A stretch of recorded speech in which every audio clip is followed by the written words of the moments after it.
مرحبا وأهلا بكم في برنامج داخل واشنطن. معكم مضيفكم روبرت ساتلوف. يشتهر الكونغرس بقوله كلمة لا، حيث رفض مجلس الشيوخ لتو ميزانية الرئيس أوباما بأصوات بلغت نسبتها 98 صوت لا إلى صوت واحد نعم. هذا وقد صوت مجلس النواب أكثر من 50 مرة لإلغاء قانون الرئيس أوباما لإصلاح نظام الرعاية الصحية برمته أو إجزاء منه. ومجموعة من السناتورات الجمهوريين أرسلوا لتوهم خطابا إلى قيادة إيران محذرين أن الرئيس القادم ربما يبطل أي اتفاق نووي لم يحظى بموافقة الكونغرس. ولكن متى يقول الكونغرس نعم؟ ما أنواع القوانين التي يقرها في الواقع الكونغرس الحالي؟ وهل يختلف الوضع بينما يسيطر حزب واحد على كلا المجلسين كما هو الحال حاليا مقارنة بحين يسيطر كل حزب من الحزبين على أحد جزئي الكونغرس؟ لمناقشة ما يجري فعلا داخل أروقة الكونغرس ومكاتبه، يسرني أن أرحب باثنين من أوسع الصحفيين القائمين بنقل أخبار العملية التشريعية إطلاقا، ريبيكا بيرغ ومانو راجو.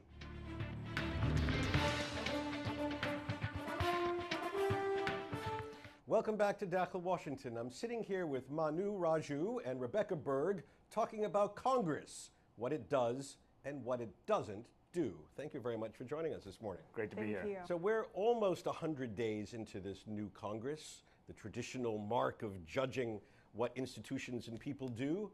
How do you rate this Congress? What have they done in this first almost 3 months? Rebecca? Well, Republicans have been able to keep some of their promises that they made when they were looking to take over the majority in both chambers. They passed the Keystone Pipeline. That was a big project that they wanted to get done. But there's also limits to what they can do for a couple of reasons. First of all, the president is still a Democrat and he will veto a lot of the Republican priorities coming out of Congress. And so why pass these bills if they're just going to go to the president's desk and then be vetoed?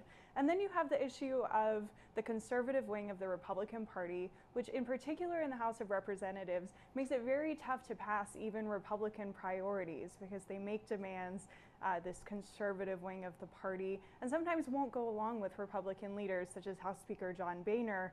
And so it's made their life a little difficult in these first few weeks of the new Congress. Okay, Manu, how would you evaluate the first 100 days? Yeah, I would agree. I think Republicans have learned that governing is very hard. And as Rebecca mentioned, the Keystone Pipeline project was a huge Republican priority coming in. This is a project that extends from Canada all the way into the Gulf Coast. They got that through, but it prompted a presidential veto, so they actually did not get a law enacted despite actually pushing it through legislatively. And then after that, you saw a real division within the Republican Party about how aggressively to confront President Obama on the issue of immigration. Of course, as we remember, after the elections, the president took an executive action that would defer deportations and also provide work permits to 5 million people who are in this country illegally. And that move that the president did was viewed by Republicans as unconstitutional, and Republicans said, we're going to fight him on this. And they vowed to do this in February. But what happened in February is that they wanted to make this as part of a bill that would keep the funding going for the Department of Homeland Security. But the president said you cannot do anything on immigration on that Homeland Security bill, otherwise he would veto it. And if he vetoed it, that means that department would have shut down. Republicans did not want to have anything to do with a shutdown of the Department of Homeland Security, so they ultimately caved, gave the president what he wanted, and it prompted weeks and weeks of infighting between the Republican leadership and the conservative wing of the party that really wanted to confront the president on this issue. And it really shows exactly what Rebecca just mentioned. You have a math problem in the Republican Party about how to get things done. They have enough votes to get stuff through the House, presumably, but in the Senate, they only have 54 seats when you need 60 seats to overcome a filibuster. That's a stalling tactic that Democrats can use to stall block legislation. And they lack the 67 votes to override a presidential veto. So reconciling all these things are very difficult. And as we saw in February, it's a sign of how challenging it is going to be to enact the Republican agenda over the next 2 years. So even though Republicans control both houses of Congress, whereas before the last election they only controlled half of Congress, now controlling both, nothing really is going to change? Is that the bottom line here? Life will still be difficult for Republicans. They don't have a big enough majority in the Senate that they can circumvent the filibuster. So Democrats are still able in the Senate to block a lot of legislation. And on the House side, House Republicans have always needed some Democrats to come along and help support their pieces of legislation, because there are always those very conservative Republicans who won't support even Republican-approved pieces of legislation necessarily. So what we've seen in the past is Democrats having to come over and support Republicans on the House side. They have less incentive to do so now that Republicans are in power in both chambers, and so any legislative failures are pinned on Republicans and they take the brunt of the blame. So you're suggesting that that the Speaker of the House really doesn't control his caucus, Yeah, is that right? It's interesting because you've seen John Boehner. He's really been one of the weaker speakers in history, in recent history. Someone who is not able to corral his caucus the way that Nancy Pelosi, the Democratic leader who used to be Speaker, she really ruled that place with an iron fist. She was able to keep her caucus in line.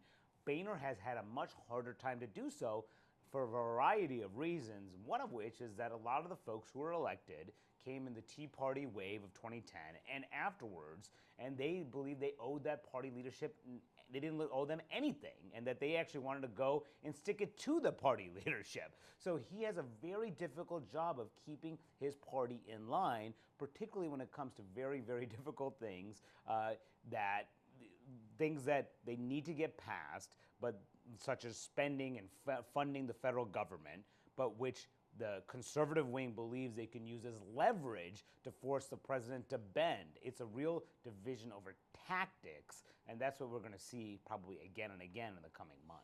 Let me ask you a question about spending, because something fascinating happened recently, at least fascinating to me. The president proposed a budget, and it was rejected in the Senate, not along party lines, but 98-1, which meant that everybody, Republicans and Democrats, except for one lone senator, they all said no to the president. How could that happen? This actually tends to happen with budgets proposed by the president. Usually it's more of an ideal wish list of things that the president would like to see funded, but not actually necessarily a realistic proposal that would get passed in Congress. So whenever the president proposes a budget, you see this kind of margin of failure. So this is theater more than anything else. And in that specific vote, that was actually proposed by a Republican. John Cornyn of Texas actually proposed this as an amendment to the Senate budget blueprint. Now the reason why he did that is because he wanted to show that the president's proposal had no support in Congress. Now the Democrats, they said they basically wrote it off as a gimmick, something that just theatrics. They said we're going to vote against it out of protest, not necessarily on the merits of the president's budget. So that was more of a theatrical display, but it also shows just how little support the president, how little chance the president's budget actually has of becoming law. So describe for our viewers, if the president's budget has zero support, what we will say here is the sausage-making process of actually producing a budget? Rebecca? Well, it starts in Congress, and we're seeing that process play out right now in the House. But even when Congress passes a budget, it's still non-binding. So really, you still have to go through the appropriations process to decide where the government's money is going to be spent. And what is that process? Yeah, I mean, so essentially, the House and the Senate have each passed their own budget blueprint, which is, it just sets the parameters of spending and taxes through the fiscal year. So the House and the Senate both have two opposite approaches. And the House side, not opposite, but slightly different. The House, they cut about $5.5 trillion in spending over the next decade. In the Senate, they cut about $5.1 trillion over the next decade. As Rebecca mentioned, it's a non-binding blueprint. So what that means is that at the end of the process, the House and the Senate will have to agree on one blueprint, which is not going to be an easy task, given the divisions that we were just talking about. They approve that. That sets the general parameters of spending and taxes. Now, that will force the people who actually spend the money to follow those specific guidelines and move forward in the general appropriations process that funds each of the departments of government. So that process takes months and months and months, and that's what leads to some of these big showdowns, because you have to fund the government. That's a basic job of Congress, but you can also use that funding process for leverage to get what you want, presumably. So that's what we're going to see here in the coming weeks. So a process that has only just begun will conclude when? They have to get it done. They'll have to, the budget, they want to get a budget blueprint done through both chambers by mid-April, but they have to pass those individual spending bills by the end of the fiscal year, which is September 30th. So this will happen all through summer. So we'll see these spending fights happen over and over. All right, we've been talking about what would seem to any disinterested observer as a bit of dysfunction. What does Congress do well? What do they really do well? They get it right. It works reasonably well, and people are reasonably satisfied with something that they're doing. What would you say? You actually just saw a major example of this in Congress with what's called the doc fix, which was a problem that we had with Medicare, where doctors weren't getting correct payments. They weren't getting paid enough for the services they were providing. And this has been something that Congress has sort of kicked down the road over and over again. But now Speaker Boehner and Nancy Pelosi got together, hashed out a deal, and actually fixed this problem permanently and passed a big bipartisan plan in the House that the president praised, that Republicans supported for the most part. And so here was an example not only of a bipartisan effort that succeeded, but it was also something that wasn't necessarily time sensitive. We weren't facing a cliff, so to speak, as we've called all these congressional crises. They just did it because it needed to be fixed at some point, and they said, why not now? Yeah, that was really interesting. That actually could be the most significant piece of legislation that Congress passes this entire 2-year session. It's both indicative of how big of a bill that is, but it's also of how little that Congress will presumably do over the next 2 years. A rare bipartisan accord between Pelosi and Boehner. But there are other big things that they may have to do, like they have to deal with trade. Trade is a big issue that the president believes very deeply in, to open up international trade agreements, this Trans-Pacific Partnership, an agreement with 11 countries between the United States and these countries. But there is facing a lot of opposition from Democrats in Congress on that. But the House Republican leadership supports it. So this is an area where you're actually seeing bipartisan support between the White House and House Republicans, but you're seeing a division internally among Democrats, and that's what's the question about whether they can do anything. So if they do it, maybe that's another sign that Congress can actually function every once in a while. Okay, we'll come back in just a minute with our guests to talk about how Congress functions or how it doesn't in just a moment.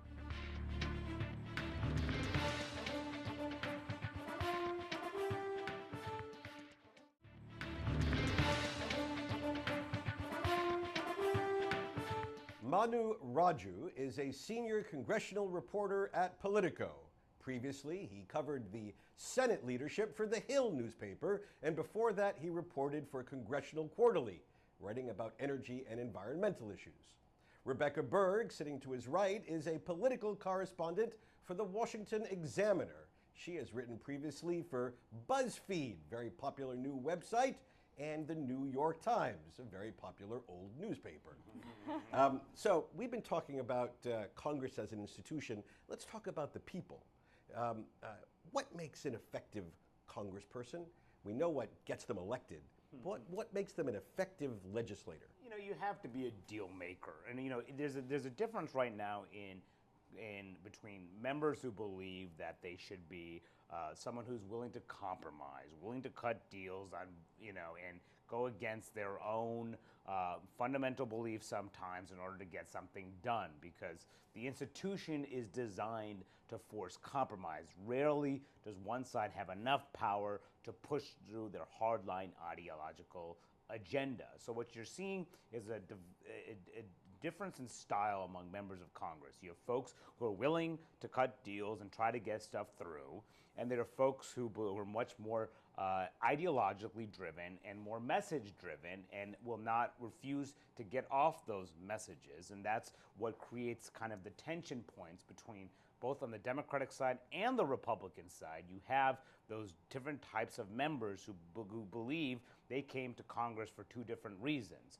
One side believes that they came to Congress to keep their party in line, to make sure that they adhere to those strict core principles, and the other side believes they came to actually cut deals and get something done. So you can ask different people about what's more effective, but that's kind of what you see, the division among how members operate up in Capitol Hill. Who is your Oscar Award winner for most effective senator and most effective congressman? Ooh, that's a really tough question. You can think of a few examples if you subscribe to the idea, like Manu said, that you should be a deal maker in Congress.